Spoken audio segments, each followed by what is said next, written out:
तो बड़ी खबर आपको बता दें कि अभी समाजवादी पार्टी आगे चल रही है घोसी उपचुनाव में। हालांकि यूपी के कैबिनेट मंत्री संजय निषाद ने कहा है कि अभी तो देखिए वक्त है और शाम तक वक्त जैसे जैसे ढलेगा तो आपको बता दें कि बीजेपी जीत जाएगी, ये दावा कर रहे हैं। हालांकि अब देखना बड़ा दिलचस्प होगा कौन आगे कौन पीछे। तस्वीरें हम आपको दिखा रहे हैं, देखिए घोसी की और आपको साथ ही साथ बागेश्वर की, दोनों जगह की अपडेट आपको बता दें। घोसी में आपको बता दें दारा सिंह चौहान 8,557 वोटों से पीछे, छठे राउंड की गिनती पूरी हो चुकी है और घोसी में आगे निकल चुके हैं सुधाकर सिंह से।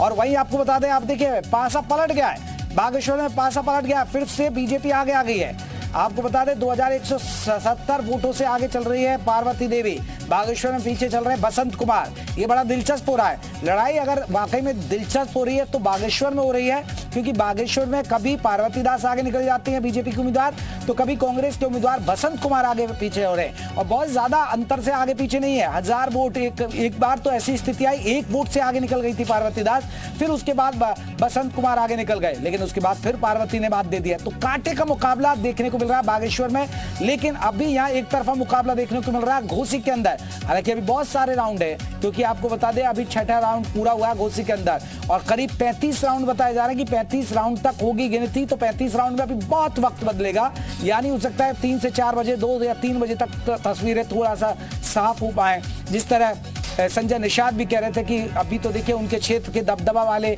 इलाकों की मतपेटियां खुल रही होंगी, ईवीएम खुली होगी, तो इसलिए हो सकता है कि वो लीड कर रहे हैं। लेकिन जब बीजेपी के क्षेत्र की, जब गठबंधन के क्षेत्र के सीटों का वहां पर स्थिति होगी, जब मतदान केंद्रों की वहां की काउंटिंग होगी, तो ये तस्वीर और ज्यादा साफ हो पाएगी।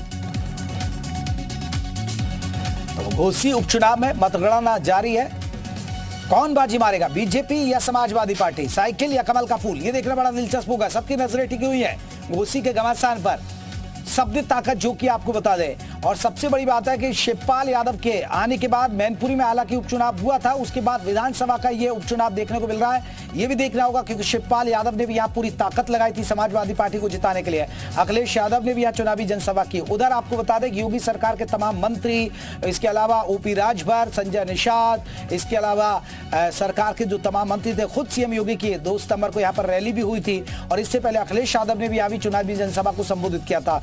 तो सभी ने इस चुनाव के लिए ताकत लगाई थी। एक बीएसपी एक बड़ा फैक्टर रहा, क्योंकि बीएसपी ने इस बार अपना कोई उम्मीदवार नहीं उतारा। हालांकि उन्होंने जनता अपने समर्थकों से अपील की थी, उन्होंने कहा था कि बीएसपी के समर्थकों से वो अपील करना चाहती कि वो नोटा का इस्तेमाल करें। और बताया जा रहा है कि नोटा भी तीसरे पायदान पर चल रहा है, यानी नोटा का भी इस्तेमाल किया है लोगों ने। हमारे साथ हमारे एसोसिएट एडिटर अजीत और ज्यादा अपडेट के साथ जुड़ गए। अजीत, अब भी बड़ा दिलचस्प हो रहा है घोसी का मुकाबला, अभी तो कहीं ना कहीं बीजेपी की धड़कनें थम गई होंगी इस के बाद। देखिए बिल्कुल, जिस तरह से मतगणना हो रही है, चुनाव के परिणाम आ रहे हैं और निश्चित तौर पर बीजेपी को चिंता में डाल रहे हैं और दूसरी तरफ समाजवादी पार्टी गेन कर रही है, तो समाजवादी पार्टी खेमे में खुशी को। देखिए अभी 7 राउंड हो चुका है और देखिए दारा सिंह चौहान अभी तक जो 18,311 वोट पाकर पीछे चले, लगभग 7,185 वोट से पीछे हो गए हैं दारा सिंह चौहान। तो आप इस बात से मानकर चलिए कि जिस तरह से घोसी का सिनेरियो आप दिख रहा है कि बिल्कुल कांटे की टक्कर। हालांकि 34 राउंड होना है जेपी, तो 34 राउंड में अभी सिर्फ 7 राउंड हुए हैं, अभी इसके अलावा अभी 26 राउंड बाकी हैं। तो ये मानकर चलिए कि आप धीरे धीरे अलग अलग क्षेत्रों के परिणाम आते हैं। जब विधानसभा चुनाव होता है तो किसी क्षेत्र में किसी प्रत्याशी के वोटर ज्यादा होते हैं, दूसरे क्षेत्र में दूसरे प्रत्याशी के वोटर ज्यादा होते हैं। और एक नाराजगी पिछले 2-3 वर्षों में 6 चुनाव घोसी ने देख लिया।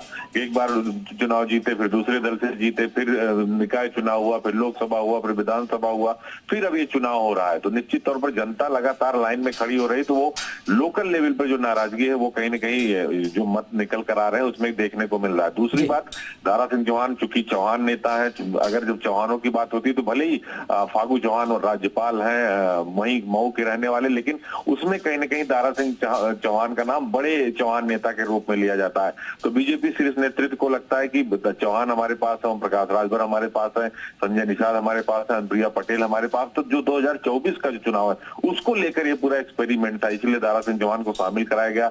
वो पिछली बार मधुबनी से जीते थे बीजेपी से, उसके बाद 2022 में घोसी से आकर उन्होंने चुनाव लड़ा, समाजवादी पार्टी के बैनर तले, वन मंत्री थे उत्तर प्रदेश सरकार में ये भी, और फिर अब वो इस्तीफा देके समाजवादी पार्टी से। लेकिन अजीत मुकाबला बीजेपी वर्सेस समाजवादी पार्टी का अगर देखा जाए, लेकिन कहीं ना कहीं बीएसपी की भी अहम भूमिका रहने वाली है नतीजों पर, क्योंकि मायावती ने अपील की कि देखिए उनके जो समर्थक है वो नोटा दबाएं, और बताया जा रहा अभी जो आखिरी अपडेट था कि नोटा भी तीसरे पायदान पर चल रहा है, यानी पहले पायदान पर तो समाजवादी पार्टी, दूसरे पर बीजेपी और नोटा भी, तो एक बड़ी भूमिका देखने को मिलेगी इन नतीजों पर बीएसपी की भी। देखिए बिल्कुल, वैसे तो बीएसपी कोई उपचुनाव नहीं लड़ती, अपने प्रत्याशी नहीं लड़ाती, लेकिन इस बार चूंकि मायावती ने यह कह दिया था कि आप लोग नोटा को वोट दीजिए, यानी आपको किसी को वोट नहीं देना है, क्योंकि और सारे चुनाव में आपने देखा होगा जेपी की मायावती की तरफ से ये कहा जाता है कि जो समाजवादी पार्टी को हरा दे उसको वोट दे दिया जाए, यानी वो वोट सीधे बीजेपी को ट्रांसफर हो जाते थे। लेकिन इस बार मायावती ने बहुत ही स्मार्टली सियासी खेल खेला, क्योंकि राजस्थान, मध्य प्रदेश समेत 5 राज्यों में जहां चुनाव हो रहा है वहां भी बहुजन समाज पार्टी चुनाव लड़ रही है। 2024 का लोकसभा चुनाव लड़ने के लिए भी मायावती का ऐलान है कि वो अकेले अपने दम पर लड़ेंगे। तो इस बार जो नोटा पर वोट पड़ रहा वो भी कहीं ना कहीं जो माइनस है वो वोट बीजेपी के लिए। हालांकि ये कहा जा रहा है कि जो दलित वोट बैंक है वो ज्यादा संख्या में बीजेपी की तरफ गया है, लेकिन वहां का जो सिनेरियो, चूंकि सुधाकर सिंह वर्सेस दारा सिंह चौहान है, ना कि बीजेपी वर्सेस समाजवादी पार्टी वहां का इलेक्शन हुआ है, क्योंकि दारा सिंह चौहान के खिलाफ जो वहां लोकल विधायक है सुधाकर सिंह भी वहीं के हैं, तो जो लोग हैं उनका ये कहना है कि यहाँ पार्टी गौड़ है, दारा सिंह वर्सेस सुधाकर सिंह चल रहा है। ये भी एक चीज देखने को मिल रही है। बिल्कुल ये बड़ा दिलचस्प होगा। अजीत आप बने रहिएगा। कपिश श्रीवास्तव जी हमारे साथ समाजवादी पार्टी की तरफ से जुड़े। कपिश जी, अभी तो थोड़ी खुशी की बात है, ये खुशी आपको लग रहा है कि आगे तक जारी रहेगी समाजवादी पार्टी के लिए? नहीं, निश्चित तौर पे जनता का जो प्रेम और स्नेह है वो पोलिंग से पहले ही हम लोगों को झलक रहा था जी, और इस बात को हमेशा हमने आपके चैनल पे कहा है कि वहां पे जो लड़ाई है वो दल बदलू के खिलाफ है। वहां पे अगर कोई लड़ाई है तो बड़बोले लोगों के खिलाफ है। और सबसे बड़ी चीज ये है कि वहां पर जो लड़ाई थी वो बाहरी भगाओ और अपने को जिताओ। तो ये 3 फैक्टर वहां पे चले हैं।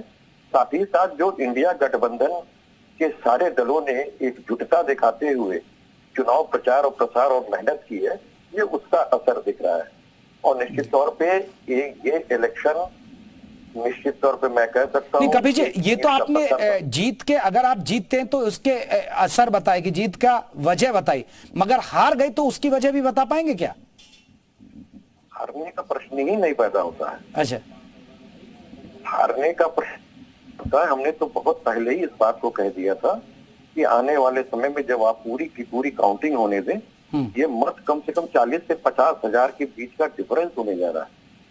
और आपको बतावें, जो इंडिया का विजन है पीडीए, यहाँ पे पीडीए काम करता हुआ नजर आ रहा है। और आप लोग भी जब विश्लेषण स्वयं करेंगे इस इलेक्शन की काउंटिंग को पूरा होने के बाद, तो आप ये समझ में आपको आएगा कि जो विजन है पीडीए का उसको किनारे करके कोई भी पार्टी जो है वो आगे नहीं बढ़ सकती जी। तो निश्चित तौर पे आप देखिएगा ये बहुत ही बेहतरीन चुनाव है, यानी आप जीत का दम भरे। कभी जी आप बने रहेगा, मैं अभी आऊंगा आपसे, क्योंकि अनिला जी हमारे साथ जुड़ गए हैं। अनिला जी बीजेपी की तरफ से। अनिला जी बहुत बहुत स्वागत है।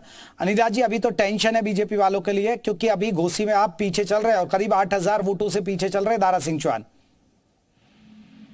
हमें जब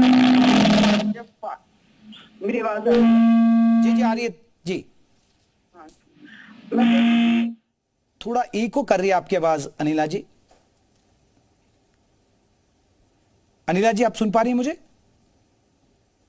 कि हमें इंतजार करना चाहिए फाइनल रिजल्ट तक का जी, क्योंकि फाइनल रिजल्ट आते आते कई बार जो आंकड़े हैं वो बदल जाते हैं। जी जी।